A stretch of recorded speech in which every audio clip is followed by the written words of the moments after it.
Tapos na ang ceasefire agreement ng Estados Unidos at Iran. Ito ang matapang na pahayag ni US President Donald Trump kasunod ng isinagawa ng US na malawakang pag-atake sa mahigit 80 target sa timog ng Iran.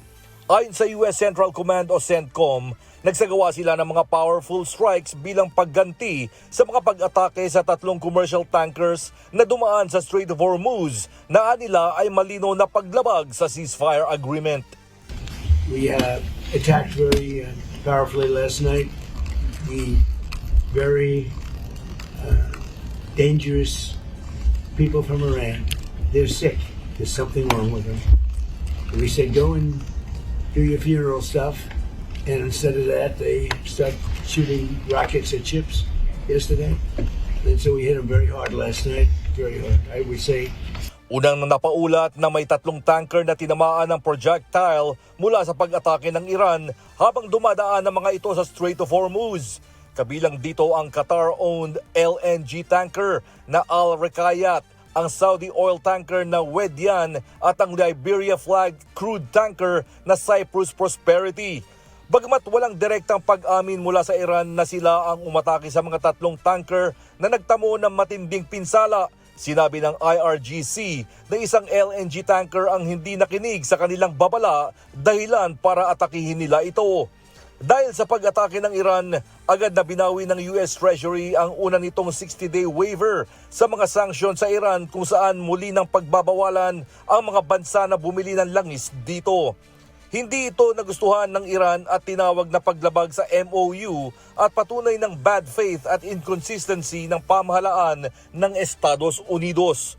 Muli naman tinawag ni Trump na mapanganib, masasama at sinungaling ang mga leader ng Iran dahil sa patuloy umano nilang paglabag sa mga napagkasunduan.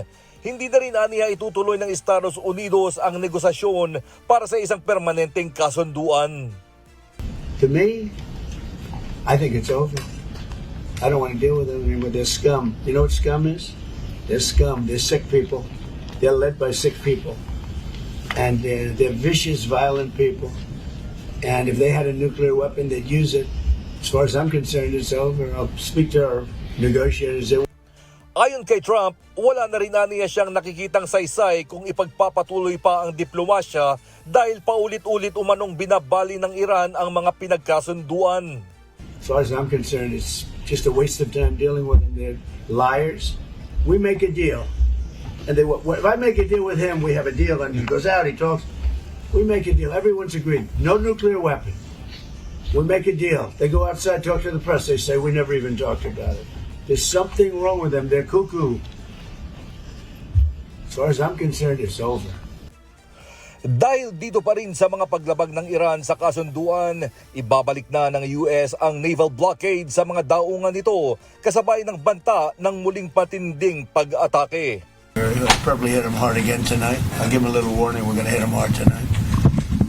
But we'll see how it all works out. Bilang ganti sa mga pag-atake ng US, naglunsad naman ang Iran ng mga missile at drone attacks laban sa mga US military sites sa Bahrain at Kuwait. Kinundina ng Qatar, Kuwait at Saudi Arabia ang mga pag-atake ng Iran na anila ay tahasang paglabag sa ceasefire at nagpapalala sa tensyon sa rehiyon. Nanindigan naman si Iranian Parliament Speaker Mohammad Bagher Ghalibaf na tapos na ang panahon ng pananakot ng Estados Unidos at hindi aatras ang Iran laban sa US.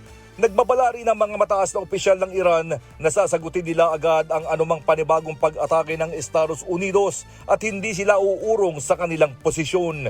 Dahil sa muling pagsiklab ng labanan sa gitnang silangan, muling naapektuhan nito ang pandaigdigang merkado.